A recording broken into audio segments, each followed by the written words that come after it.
जे 3-4 महिन्यापासून आपण बघतोय की प्रसार माध्यमांमध्ये वेगवेगळ्या व्हिडिओज थ्रू म्हणा, न्यूजपेपर थ्रू म्हणा, जे मीडिया आहेत त्याच्यात जो संभ्रम लक्ष्मी आणि PFAS बद्दल निर्माण केला जातोय किंवा जे काही चुकीच्या माहिती सुद्धा पसार होत आहेत, तर त्याला थांबवण्यासाठी किंवा त्याला स्पष्टीकरण देण्यासाठी आम्ही प्रेस रिलीज पहिले केली होती. त्यानंतर जेवढ्या गव्हर्नमेंट ऑथॉरिटीज वगैरेने जे व्हिजिट केले, ऑडिट केले, त्यांना आम्ही ट्रान्सपरंट पद्धतीने उत्तरं दिले आणि तर प्रूफ वगैरे जे सबमिट करायचं सगळे केले.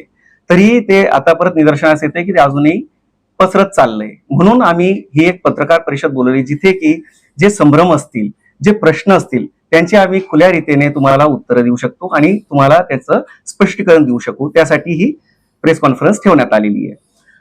तर पहिले मी सुरू करण्याच्या वेळेस हे सांगू इच्छितो की लक्ष्मी ऑर्गॅनिक इंडस्ट्रीज लिमिटेड ही कंपनी मागच्या 35 वर्षापासून महाराष्ट्रात कार्यरत आहे, तेही कोकणात म्हणजे महाडला. 1990 सालपासून आपण तिथे काम करतोय. तर तिथे आपल्या 2 साईट्स आहेत.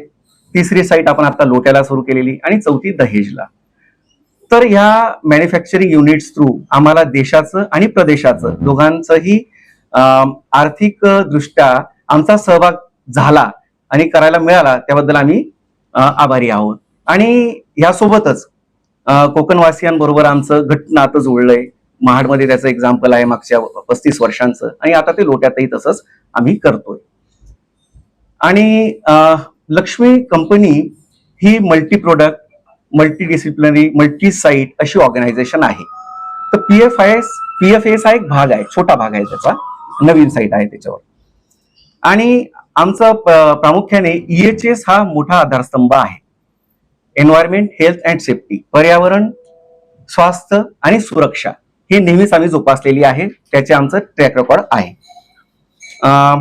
आमच्या डिझाईन पासून, कन्स्ट्रक्शन पासून तर जे पीपल मॅनेजमेंट आहे त्यांचं ट्रेनिंग आहे, प्रशिक्षण आहे, आणि जे इन्फ्रास्ट्रक्चर आहे ते आम्ही प्रोव्हाइड करतो.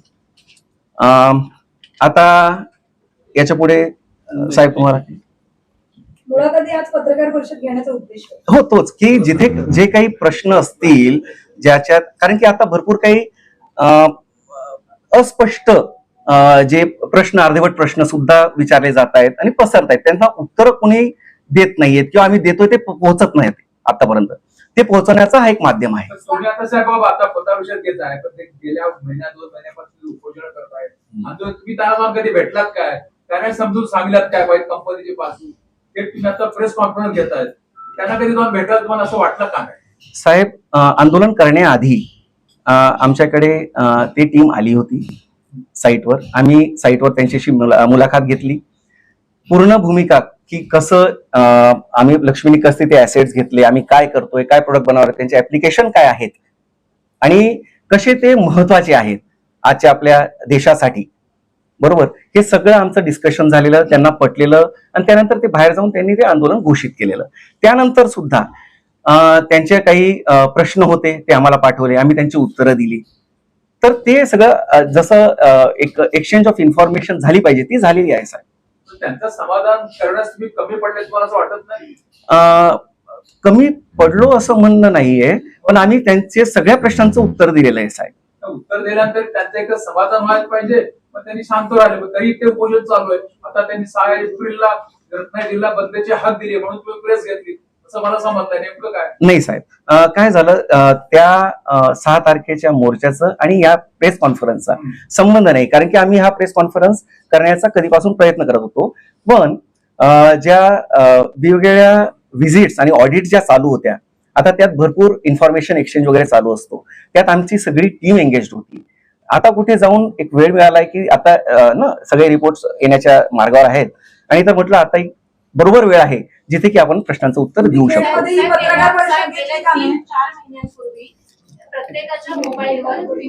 बनत नाहीत. PFAS प्रोडक्ट एक भाग आहे, बाकी नॉन PFAS ऍग्रोकेमिकल इंटरमिडिएट आहेत, सॉल्वंट्स आहेत, ग्रीन सॉल्वंट्स, राईट, त्याचे सुद्धा प्लांट आहेत, बरोबर. आणि फक्त मिटिनीच नाहीये त्या साईटवर, त्या आमच्या स्वतःचे डेव्हलप केलेले प्रोडक्ट्स आणि आमचे प्लांट सुद्धा आहेत. तर म्हणून तिथे PFAS आणि नॉन PFAS असे 2 भाग आहेत. जे PFAS इफ्लुएंट आहे ते MWML ला पाठवलं जात आहे. त्याचे सगळे पुरावे पण आहेत आणि ऑनलाईन सिस्टम मध्ये ते सगळं कॅप्चर्ड आहे. जे नॉन PFAS आहे, बायोडिग्रेडेबल आहे, त्यासाठी आपल्याकडे इनहाऊस ETP आहे, जिथे ट्रीटमेंट करून जे MPCB चे मानक आहेत त्याला मीट केल्यानंतर ते CETP ला पाठवलं जातं. बरोबर. आता CETP ला पाठवण्याचं आता टँकर एक डायरेक्टली कनेक्शन लाईन असते जे MIDC ने दिली पाहिजे, त्याचं काम अजून बाकी आहे. म्हणून आम्हाला MPCB ने परवानगी दिलेली आहे थ्रू टँकर तिथे पाठवण्यासाठी. आणि तो टँकर इथून निघतो, तो तिथे गेल्यानंतर परत अनालिसिस होतं. जर ते सगळं ऑन स्पेक असेल, मानकांमध्ये असेल, तर तो अनलोड होतो. तर लक्ष्मी कंपनीबद्दल आपण थोडस माहिती जाणून घेऊया.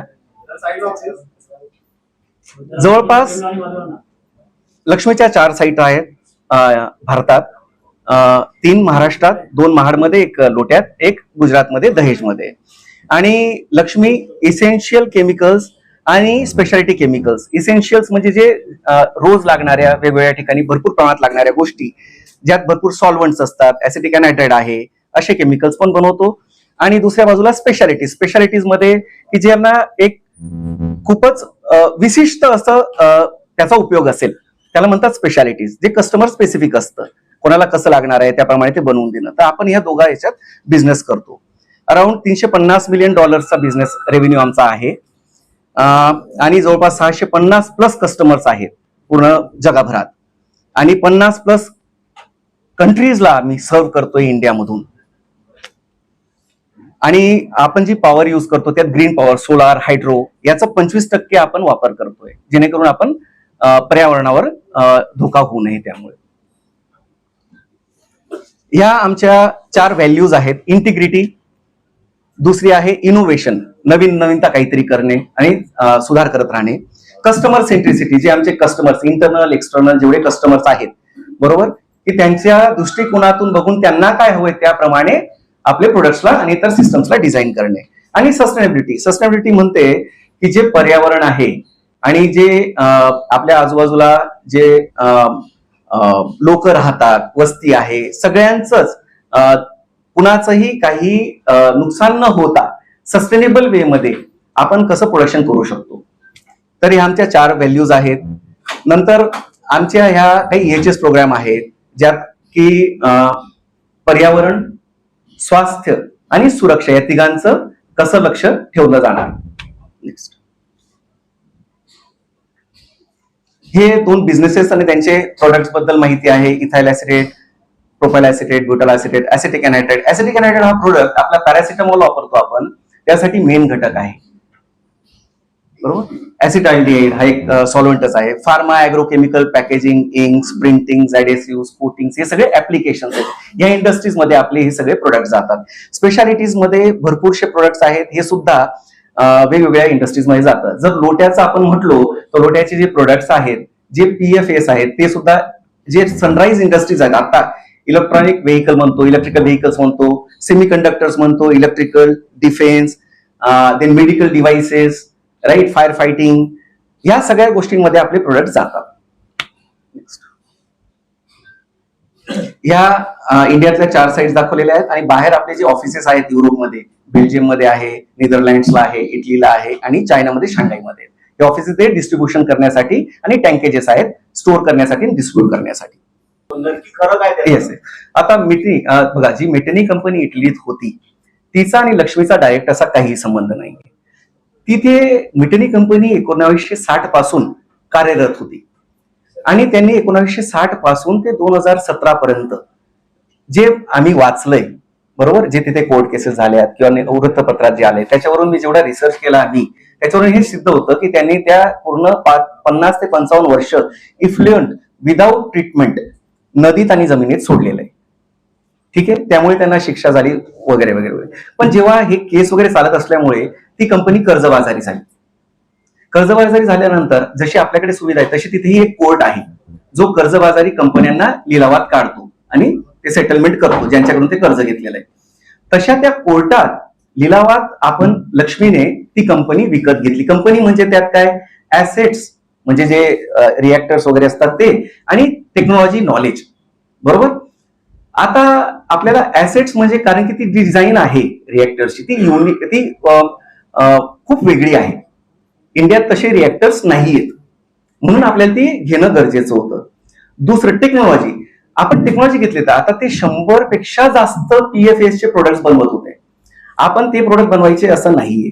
ते फक्त एक बेस झाला. आता त्या बेसला वापरून आपण उद्याच्या चांगल्या भविष्यासाठी आपण काय प्रोडक्ट डेव्हलप करू शकतो. कारण की पुढे जाता जे आता इलेक्ट्रिसिटी ट्रान्समिशन करतोय जनरेशन, जेवढे विद्युत निर्माता आहेत ते आणि जेवढं ते विकतात इकडे तिकडे, त्या ट्रान्समिशन मध्ये गॅस वापरला जातो SF6. आता जो वापरतायत SF6 हा गॅसचा जो ग्रीन हाऊस गॅस इफेक्ट आहे, कार्बन फुटप्रिंट ज्याला म्हणतो, तो खूप जास्त आहे. त्याने पर्यावरणाला खूप मोठा धोका आहे. त्याचा जो सोल्युशन आहे, त्याच्यासाठी जो पर्यायी गॅस आहे तो PFAS चा गॅस आहे, ज्याने पर्यावरणाला वाचवलं जाऊ शकतं ग्रीनर अर्थ साठी. हा सोल्युशन आहे. डीआरडीओला डिफेन्स याच्यात भरपूर PFAS केमिकलची गरज आहे आपल्या देशाच्या सुरक्षेसाठी आणि उपकरणांसाठी. ते प्रोडक्ट्स आपण डेव्हलप करणार आहोत ह्या टेक्नॉलॉजीला वापरून. तर मिटनी आणि लक्ष्मी यांची तुलना करणेच मुळात चुकीचे आहे.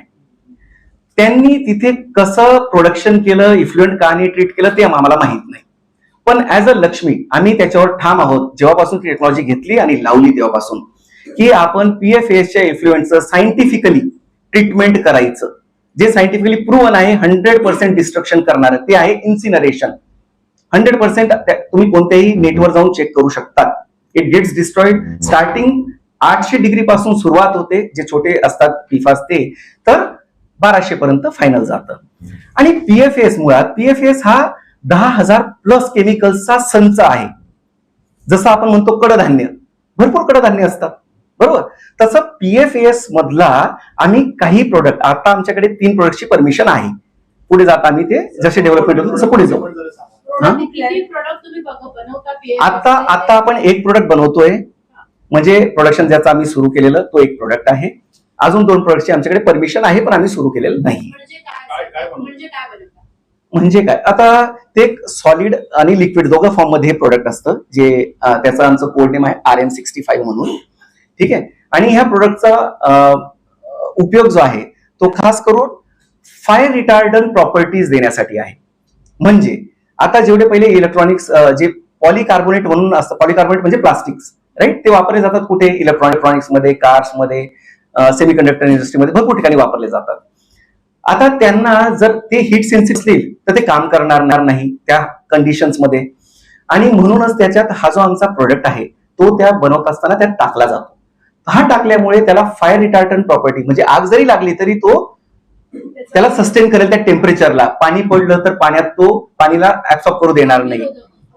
अग्निरोधक, राईट. म्हणून आपले आता जेवढे फोम आहेत जे आग लागल्यावर वापरतात ते सगळे PFAS असतात त्याच्यात, त्याशिवाय आग भिजत नाही.